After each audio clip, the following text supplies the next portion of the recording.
জল্লাদ শাহজাহান যেভাবে মারা যান।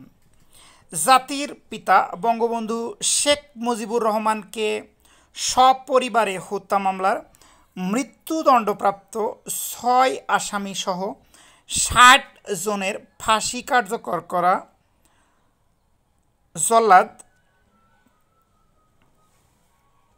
কার্যকর করা আলোচিত জল্লাদ শাহজাহান ভূঁইয়া মারা গেছেন।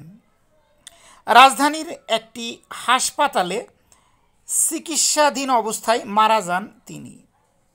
জল্লাদ শাহজাহানের বোন ফিরোজা বেগম মৃত্যুর বিষয়টি নিশ্চিত করেছেন। তিনি জানান, ভাই বেশ কিছুদিন ধরে ঢাকার অদূরে হেমায়েতপুরে থাকতেন।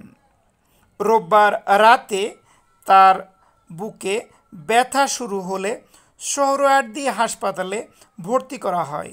তারপর সেখানেই তিনি শেষ নিঃশ্বাস ত্যাগ করেন।